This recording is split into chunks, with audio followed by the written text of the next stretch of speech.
Black IPA. This time they've gone rogue and put 5 hops in it.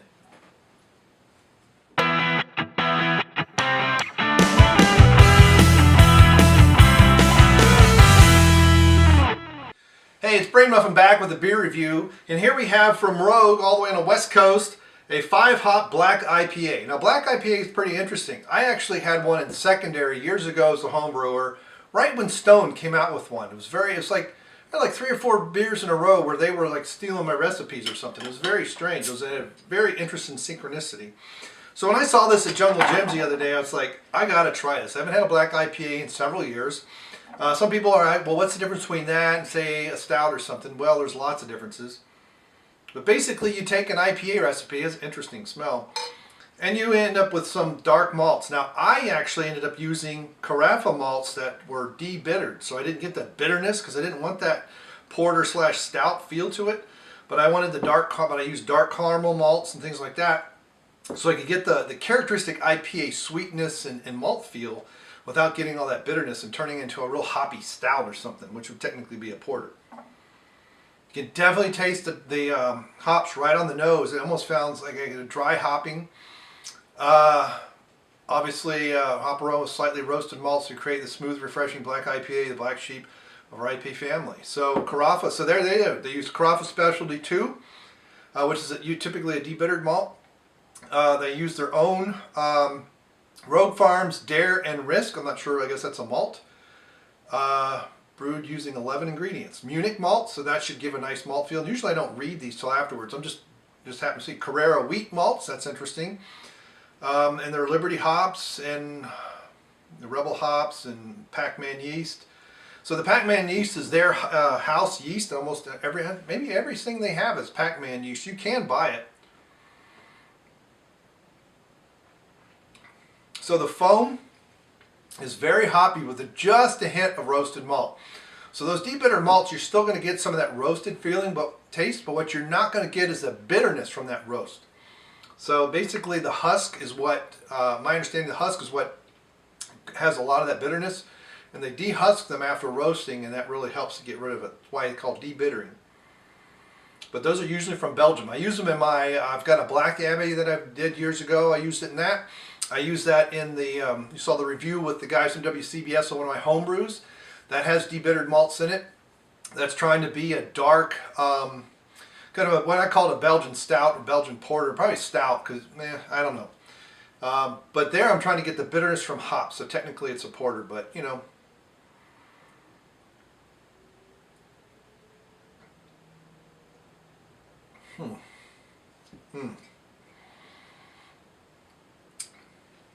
That is absolutely fantastic, and it's a 5.5%, so you don't get much alcohol at all. You can definitely feel the Munich malt. That's going to give a better mouthfeel, and unfortunately I know my hops as well as I used to. They have a Yakina, I guess, Freedom, Aluv, and Rebel hops. So Rogue Farms Liberty. So they grow some of their own hops. Liberty hops is a nice bittering one. Man, wow, that is a bitter beer though. 55 IBUs, so it's not really, really hoppy. And it's a little low in alcohol for a stereotypical IPA, but hey, 5.5, that works.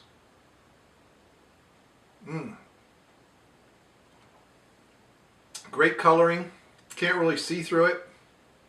And so if people say they like hoppy beers, but they don't like stouts, a black IPA might be a good introduction.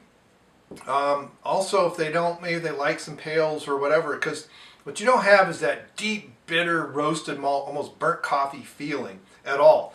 In fact, you don't really get any coffee notes. You don't get any of the chocolate notes. It's pretty much a lot of hops, roasted malt, so you can taste the roasted and you can taste it, and it has the bitterness is all from the hops. So it's not, I mean, I shouldn't say not all, 90 to 95% of it is from the hops, and there's not a whole lot of that kind of chalky burnt feeling that you might get with a really heavy stout. That is very good. Nice foam on head. It's probably going to hold on to the glass all the way down. But that is fantastic. That is a great example of this style. And then the 5 different hops had a different characteristic. Man, it is foamy. Almost feels like bottle condition. I mean, it's like drinking a homebrew as far as the amount of foam on that. Good night shirt. That is something else. And it's still a little on the cold side. So that is fantastic. 5.55% by volume.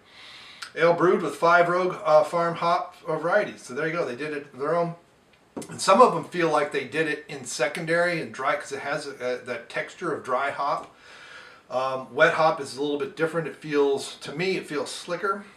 But you know, I don't know. That was part of why I was looking at the bottle, but they don't really say when, how much, and everything else. But that is fantastic. So to me, that is like it's just a touch under Stone's Black IPA. So I'm giving it a 4.75. It is just right there on the border. It's just, it has a little bit of unbalanced, but it's really being picky to not give it a 5. As far as what I would have with this, because of the characteristics of the malts being roasted, and you do have some of that flavor, but you don't have that chalkiness, to me, I mean, this is like a salmon steak, maybe even like a tuna fish patty type beer. I don't know why, but you know, salmon steak on a grill with your stereotypical seasonings, kind of some flaked red pepper and cilantro and ginger and garlic and some onion, kind of all dried up and ground up, not as asparagus spears, maybe buttered orzo instead of you know, pasta, something like that. Or I would do like a baked sweet potato, lots of butter, salmon, not tuna fish patty, a salmon patty with spicy ketchup. So not your typical ketchup, but a little bit, not quite Heinz 57, but maybe like I used to do, just take some hot sauce, a good hot sauce, and throw it in a ketchup bottle. You know, get a ketchup bottle like this much, take about that much down, empty a, you know, say a Pete's, what is that sauce? Anyway, one of not the Tabasco, but something hotter, and Frank's sauce, and put it in there. Maybe Buffalo, but usually a little bit hotter than that. Throw it in there, shake it up, and then everything else the same. Well, with the asparagus spears, because you can really taste the hops on the nose. It's just fantastic. So there you go. So there you have, you had Rogue's 5-Hop Black IPA. How do you think of my review? What do you think of my pairings? Let me know, and thanks for sharing this video. We will see you next time. Bye.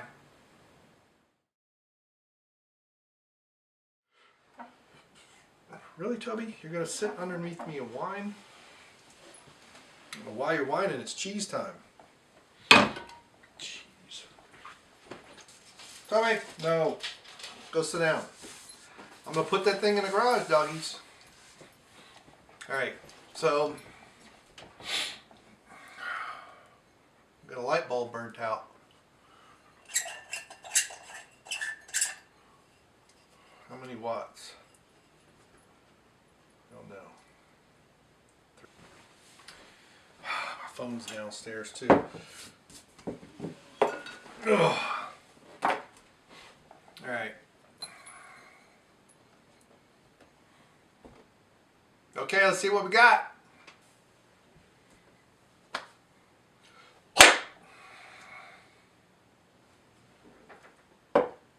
Yeah, you make a better joke.